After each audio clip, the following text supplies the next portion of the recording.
This video is for you if you want to understand your emotional pain. So, pain and trauma attaches to emotion, and it holds the emotion in the energy of our body and our nervous system. And we don't have to get it out so much as we have to get the energy to flow. And we can release this. We can release these blocks by knowing how to do it.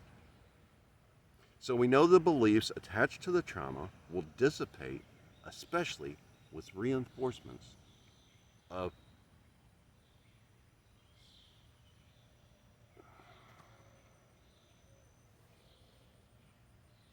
repeating positive beliefs, affirmations, repeating over and over and over again. It chips away at that block. That doesn't necessarily have the most instantaneous effect that a lot of us want. And no healing is absolutely instantaneous. But energy flows where attention goes. And if you put your attention on finding the blocks, then you find them and you release them. So, in an emergency situation, we often subconsciously adopt traumatic beliefs and stories, especially as children. Now, especially in very traumatic emotional situations, wrecks or something like that, someone's beaten you or something. My mother, now this is not traumatic as far as the event itself, but my mother used to have a habit of, I would look at her with the absolute love and adoration and excitement of loving my mother, and she'd say, "The devil dances in your eyes." Well, as a 4 and 5-year-old kid, if the devil's dancing in my eyes, then the devil's got to be in me. She's a pastor's wife. She got to know where the devil is. So the devil was obviously living in me. She didn't intend to project that into me. I'm certain. Because as an adult, I saw her say the same things. And I was like, no. If you're looking at this and calling this the devil dancing in my eyes, well, it's mischief. No, it's love. It's excitement. But that's why I equated love with bad things. That's why I equated myself with being cursed, with being inhabited by demons. And yes, I was. All of our bad memories, all of our lower energies are demonic. All my demons, they're just having a field day today. Like I used to say, me and myself are arguing, I'm staying out of it. Now then, I get right in the middle of it and say, okay, boys, let's go. You need to be quiet, and you need to be quiet, or else we're going to have to let's work this out. Let's work this out. So, these traumas inform our emotions and thought processes. Now, think about that. You're a child. You're working on your homework. You go to the parent who's having a bad day, and you say, "Can you help me with this? I'm busy." Well, they're never going to help me. Or maybe that was only one moment. But the trauma sticks in there. Dad doesn't have time for me. Mom doesn't have time for me. So then you quit going to them. And then when it comes to something important where you need them and you don't go to them, and they say, "Well, why didn't you come to me?" Well, you never had time for me.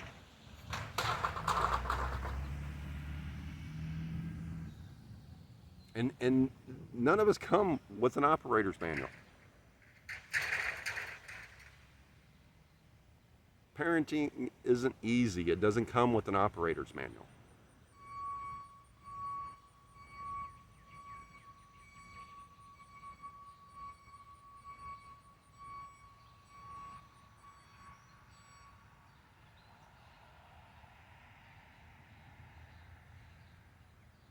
Parenting isn't easy. We don't come with operator's manuals. I mean, they've got all these baby books, but that doesn't mean you know. And you really have to be cognizant and conscious of how you're dealing with a child. I'll tell you this, never say to a child, "I don't want you to do such and such because I'm afraid you will get hurt," because the child stops hearing after "I don't want you." Guarantee you. child stops hearing after I don't want you. Doesn't make any difference what the qualifier is. They don't have our adult semblance. We have to be on their level. That's why be as a child is so important. Put yourself in their shoes. I want you to stop and look both ways crossing the street so that you don't get run over by a car is a lot better than I don't want you to get run over by a car. Yes, it takes longer. Yes, they're squirming. I don't want you. Blah, blah, blah. That's all they hear. That's one way. Now, there are many methods and techniques. However, the best I've found are incorporated into my shadow work integration method, module 1, which is free here on YouTube. I've spent 7 years working deep within myself after spending 20-something years in shamanism. Working deep within myself for 7 years to be able to take the different methods and the different modalities and blend them so that they work. And they work. I use them myself every day. Every single day. They work. What is it in me? Where is it in me? How do I remove the block and get it to flow?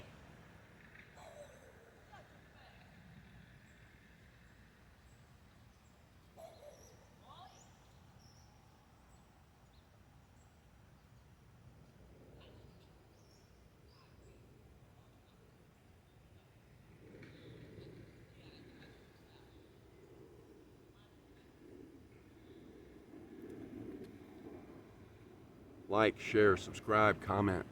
Let me know what you want to know about. Let me know. If I don't know, we'll find out together because I'm researching these things all the time so that I can inform you, so that I can inform me and then therefore inform you. You know, if I only help one person besides me, then I've done a great job. And according to the testimonials, I've done better than that, but I'm looking to help as many people as I can. And if these videos are helpful to you, like, share, subscribe, and comment. Let me know. Let me know what you want to know about. It's important to know what you need, how I can help you more, how we can help each other more, how we can inform each other more. I'm unconcerned about your religion. I'm unconcerned about your spirituality. I'm unconcerned about all of that stuff. I'm unconcerned with whether you agree 100% or not. These methods work. These methods have been proven to work. Like, share, subscribe, and comment, and let me know where you are and how I can help you. So, what we think on the subconscious and non-conscious levels is who we become, no matter what our superegoic mask. And I'm not talking about the Freudian superego. He is so limited in that aspect, as much as he informs psychoanalysis. But the conscious projection of who we wish to portray to others. We have our ego, which is who we see as we are, and then my projection of this is the superego is who we're projecting as who we want other people to see us as. And I'm working to do away with any projection. I'm working to do away completely with all the filters, real raw, uncut. You know, who you're seeing here is who I am in person, to the best of my ability. Now, with certain people in certain situations, I may pull back. With certain people in certain situations, I may go more. But I work to always be me, no matter where I am, no matter what I'm doing, and no matter who's around. And if they take what I'm saying personally, that's on them. I'm not taking what you say personally. I may comment counter to what you say and say, hold on, no, that's not my understanding of it. But one thing I've decided is that the negative comments that I get, the accusatory things that are just saying, you this, I'm not even going to respond to anymore, because that's what I'm working to alleviate within people, in myself especially, is the accuser, the crime and punisher. No, we're not going to agree on 100% of the things. I don't care. Love yourself anyway. And if I'm not for you, go somewhere else. So, when we actively search for our answers within our energetic system, our story will always dictate our outcome. No matter how hard we try to change things from a conscious level, Unless we're looking within, unless we're really searching it out and trying to find those reasons why it always happens that way, it's always going to dictate our outcome. Always. Always. I always ended up with the same woman. She had a different face, she had a different body, and there were slight personality differences, but ultimately it was the same woman. And I was doing the same things. I was holding her just as responsible for how I was deciding to feel as she was holding me responsible. I was manipulating her just as much as she was manipulating me. I was fighting with her just as much as she was fighting with me. I was not recognizing her inner child just as much as she was not recognizing mine. And I'll tell you what, that was the bitterest pill for me to swallow, that I was just as sociopathic as the people I was involved with. And I have much compassion for the children, the little girls that live in those women's hearts, because they were crushed and held at this point. And I had white knight syndrome. They had princess syndrome. But they had princess syndrome from I'm to be served, and I had white knight syndrome from how can I serve you? Now, affirmations means to make firm, and they can be both positive and negative, and they must be carefully worded. You can affirm a negative thing. Oh, I'm a horrible memory, to make it firm. There's such a bent in the spiritual community right now about affirmations and law of attraction. You attract who and what you are, not who and what you want. So until you get to be who and what you want, you're not going to attract who and what you are the way you want. And those affirmations have to be very carefully worded. And I suggest using a heavy dose of gratitude. I am so very grateful now. I am grateful now that my life is happening as I feel it to be. Now, that may not be the reality in this holographic projection, but that's the way to get there. I am so grateful now that all elements of my shadow have been integrated. I am so grateful now that I can use those integrated elements to help others. I am so grateful now that I give value to others. I am so grateful now that I get to be an example of how to be. Our emotions will override our logic until we get them on board. Until we go in and we find those little blocks and get the energy flowing, because energy flows where attention goes. Until we get that energy flowing again, we're going to be held. We're going to be held. And our emotions will override our logic every single time. But when we inform our logic with our emotions, then we are indestructible. Then our infinite spiritual being, who's having this temporary human experience, gets to inform our temporary human experience of how powerful we actually are. And this holographic projection of us gets to live a life that's totally different.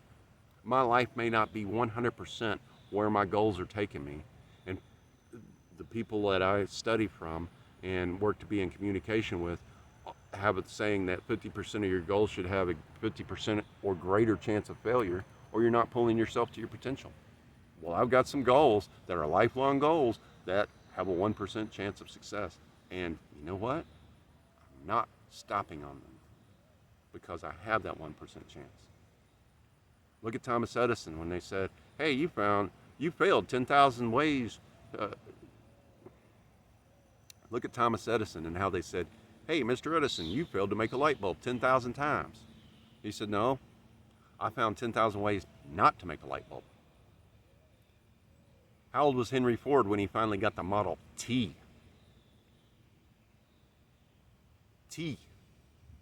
Yes, the Model A came out later, but how many models had he gone through before he got the Model T? Before he got the successful one? How many years did it take to get there? So, this is a lifelong process and not a one-time fits-all solution. Shadow work is a lifelong process. As soon as you get one thing incorporated, another thing is going to come up. Okay, there's another dandelion. Let's pull it out by the roots. Sometimes you accidentally pull off the stalk.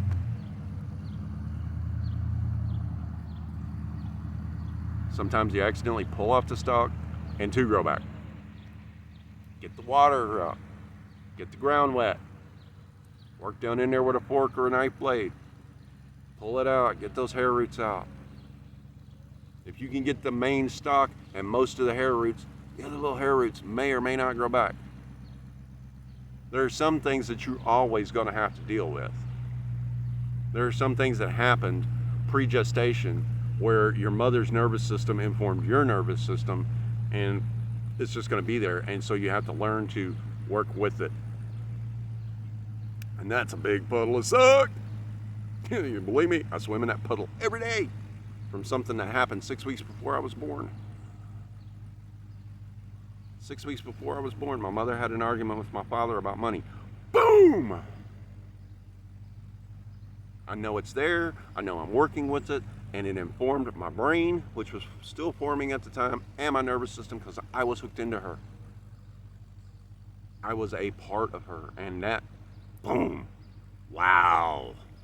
It's not fun. Shadow work can be enjoyable. I enjoy looking for it. But then again, I'm a Scorpio. So, while our lives can change in an instant, it is diligence that keeps us moving forward. It is diligence that keeps us getting that millimeter or that mile or that 1,000 miles every day or that 10,000 miles. When you make a quantum leap in your paradigm, celebrate it big. And when you make that millimeter, celebrate it just as big because you made progress. And remember that standing still isn't regression. When you're standing still, you're using your observation skills for strategy of where do I need to go next. And then you're tactically implementing what you've learned. Now, if you're going backwards, if you're going back into the drugs and alcohol and addictive situations or, sociopathic formations or whatever, yeah, that's bad from a certain perspective. But a millimeter or a mile, progress every day. Standing still is not regression.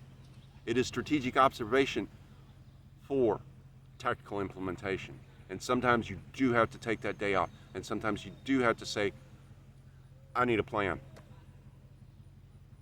I need a plan. I've got a life book. I sat down today and set up a plan of what days I'm doing what.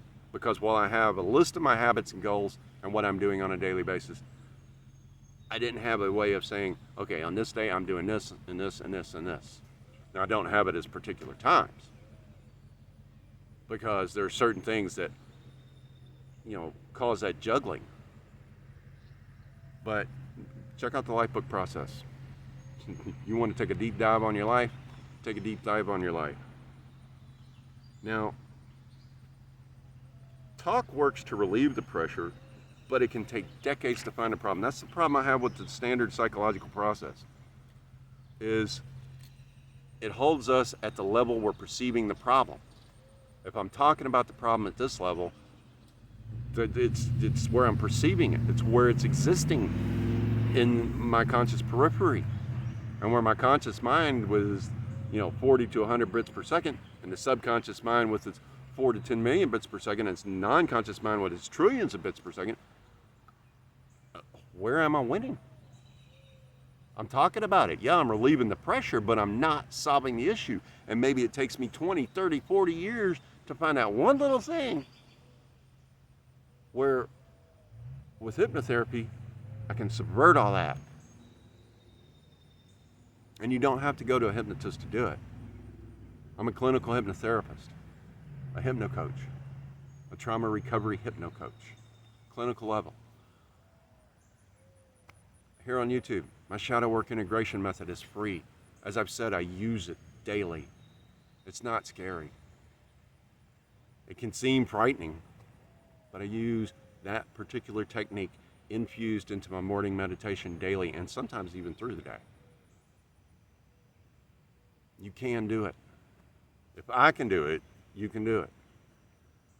So, since the problem stems from stored trauma energy and surrounding beliefs, we must find ways to release the blockages and allowing the energy to flow. And that's one thing about the shadow work integration method is it specifically says, what is it in me? Where is it in me? What's this about? Okay, let's detach the emotion from it and let it flow. And now it's just a memory. I was coerced into sexual behavior at the age of 4. Okay, I realize that. Maybe there is something there that's still daunting. I'm not sure. But anytime something in my life comes up that's sexual, I always ask that. Is this what this is from? Is this from mother wound? Is this from father wound? Or is this from that particular case where an adolescent coerced me into doing something, and I'm sure they intended no harm, and I'm sure that it had happened to them, and I am also sure that they were attempting to reconcile what had happened to them, and that they were attempting to teach me a pleasure. When I hurt people as an adolescent, that's where I was coming from. And from talking to other people who have been involved in these situations, yes, that's where they were coming from. Check out this song by Tool, Prison Sex. I need you to feel this. That's a very angry way. That's someone who was violently raped. I wasn't. But still, under the law, it's called rape. Coercion is rape. And to the mind within me, it was. And it was, great guns, 46 years, 44 or 45 and a half years before I was able to touch those few minutes and even see what was going on. It can sit there latent. I love you, and that's why I'm letting you know I have been through it too. So, physical illness can be linked to trauma as well as physical pain. There's a lot of physical pains that used to exist in my body that once I went to that pain, said, why are you here? What is this about? And got that energy flowing again. Love that pain. Love that little child that experienced that pain initially and didn't receive that love. It went away. It went away. Cancer specifically, as well as migraines, can be linked to emotional trauma. Now, this is not medical advice in any way, shape, form, or fashion. In addition to talking to your medical professional, check out the story of Norman Cousins. Also check out how the word placebo was coined and entered into the medical scientific reference. Check those out. Your belief has a lot. Your belief has a lot to do with who you are. And those beliefs were formed in childhood when your brain was in a theta state as a sponge. Now I was taught to soak up as much information as I could, and I still work on soaking up information. Some of it I can't recall. Some of it I was soaking up in a state of alcoholic drug-induced haze or whatever, and so it didn't stick. But other things have. And what I've been working specifically for the last 7.5 years is to be able to be right here, right now, talking to you about this. Yes. In 2017, I said, use me as an example of how to be.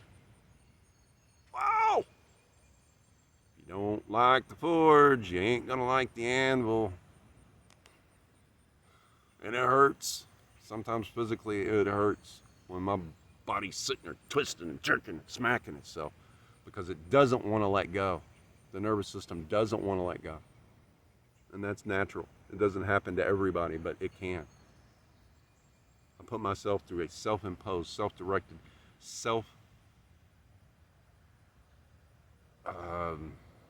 required nervous breakdown for over 1,200 hours and now over 1,700 hours, specifically going in and saying, what is it in me, where is it in me, and how do I get it?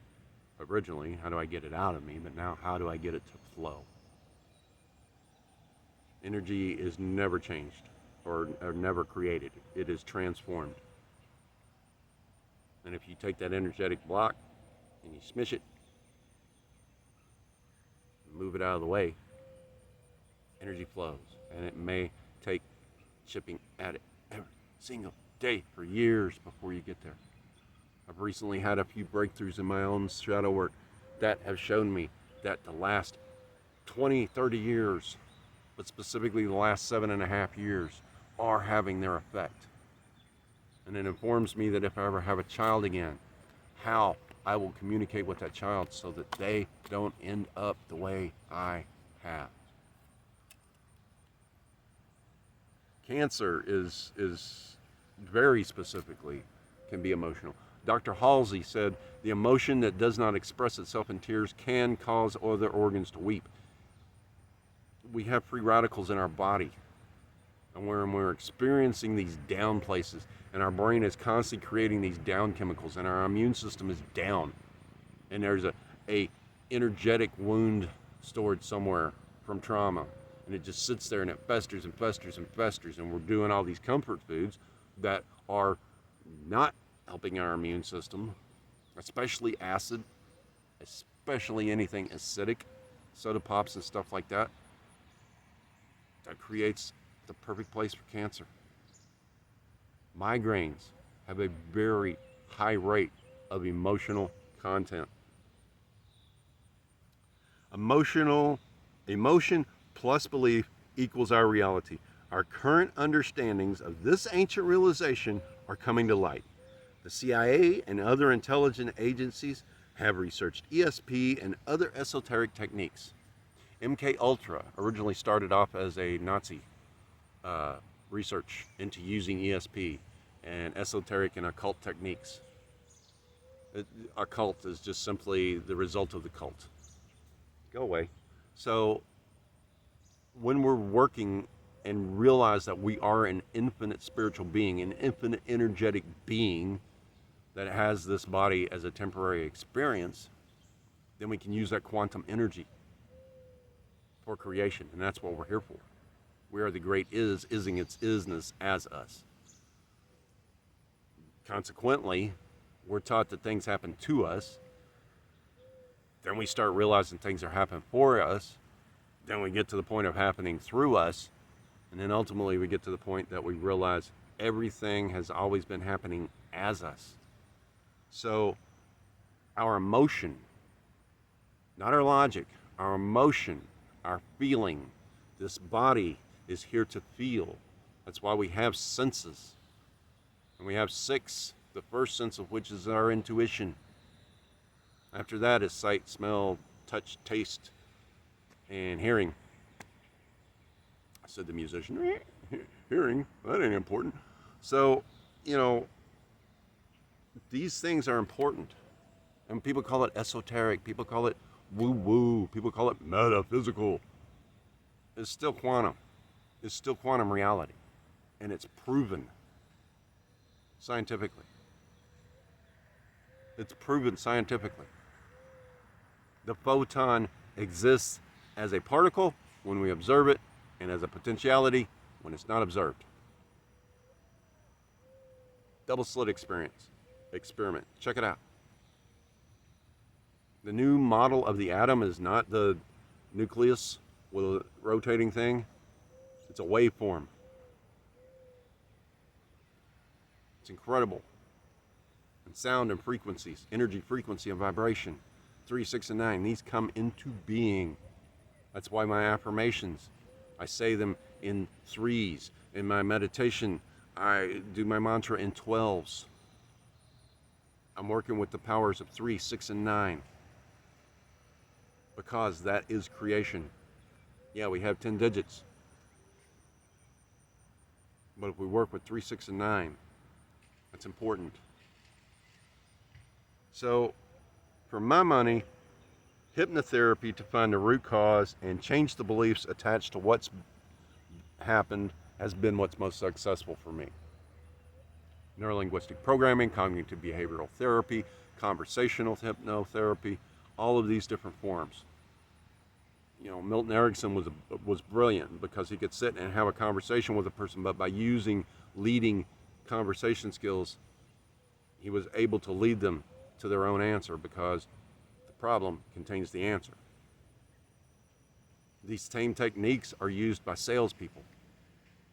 It's the power of persuasion. When you're sitting and watching television or you're sitting and reading a book, you're allowing them to suggest to you what the story is and what's experienced or what you should be experiencing.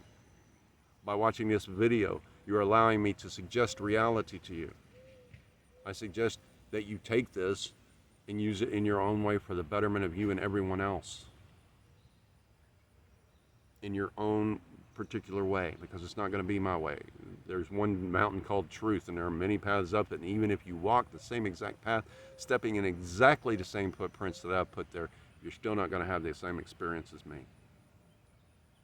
Now, you have to be willing to let go of your story in order to adopt a new you. And if you're afraid of being a new you cannot remain the old you and experience a different life. It's impossible. You can't. Do you think I could be sitting here having this level of conversation, having this level of truth with you, having this level of authenticity, having this level of vulnerability with you, and allowing my inner demons to show to you if I was drunk and smoked out?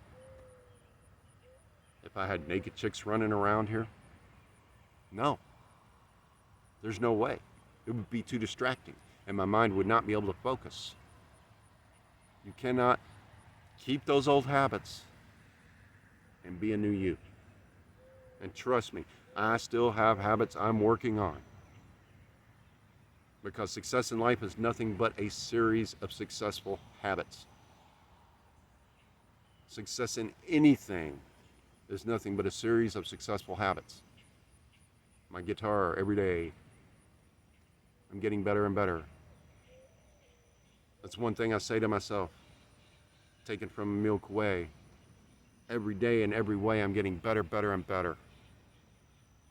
Every day in every way, my life is getting better, better, and better. Every day in every way, my body is getting better, better, and better. And I'll walk around better, better, and better, better, better, and better, better, better, and better, better, better, and better. I'm grateful, happy, joyful, and thankful, worthy, deserving, knowing, and free. And you are enough. If you weren't, you wouldn't be allowed to be here. You are enough. Love yourself. Be in love with yourself. Be married to yourself until you find a partner. Quit spreading yourself thin. Because I tell you from my own experience, all that does is dissipate your energy. Thank you. I love you. This is Hawk from Help Hawk Healing, where we're freeing human hearts. Like, share, subscribe, comment. Watch this video. Watch this video. They will help you. Thank you, and namaskar.